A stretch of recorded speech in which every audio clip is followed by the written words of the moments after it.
So, I think no responsible, non-apologetic Christian historian would claim that Jesus thought of himself as divine in anything like the Christian sense, that is, the second person of the Trinity, fully equal to Yahweh, as you put it.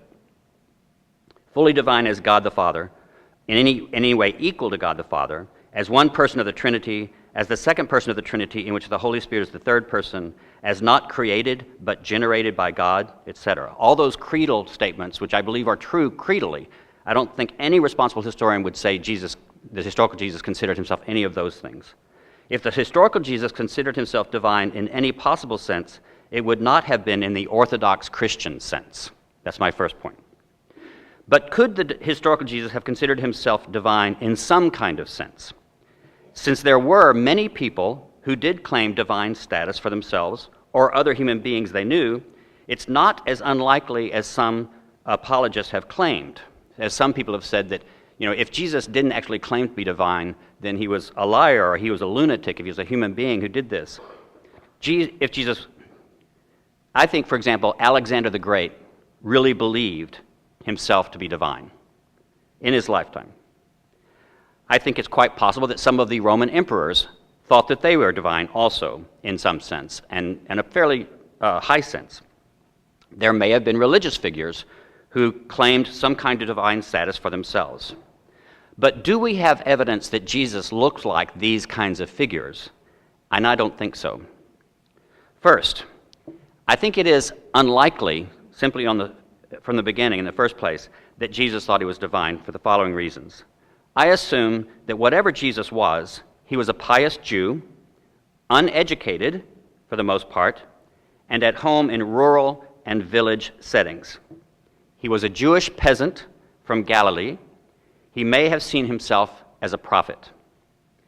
If Jesus thought of himself as a Messiah in his present state, that is, not that he would become a Messiah later, but that he already was right then while he was walking around the Sea of Galilee, divine, that could have entailed some kind of divinity. Contrary to what some common opinion, even among many scholars, we do have Jewish texts from before and around Jesus' time that depict the Jewish king or a son of man or a Messiah figure as a son of God, as even begotten of God, and even addressed as God. So we have Jewish texts, not a lot, that talk about both the Son of God, begotten of God, God, and they use this for a Jewish king, a son of man, or a Messiah figure.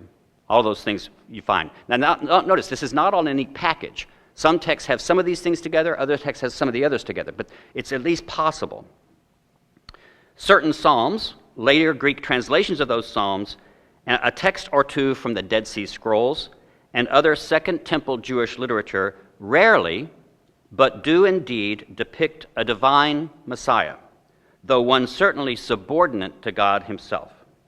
And I'm taking a lot of this, I'm talking about Messiah figures and their divine status, from a fairly recent book from 2008 by my Yale colleagues Adela Yarbrough Collins and John Collins. It's called King and Messiah as Son of God, Divine, Human, and Angelic Messianic Figures in Biblical and Related Literature. I think it's the most thorough examination to date of all the different possibilities that there are in Second Temple Jewish literature of this period. It used to be said by people that calling someone a Messiah didn't make him divine. And for the most part, that's true. You can have a Messiah that doesn't have divine status. Most Messiahs, I think, in the ancient world were not thought by other Jews to have divine status. But we have a few texts that do.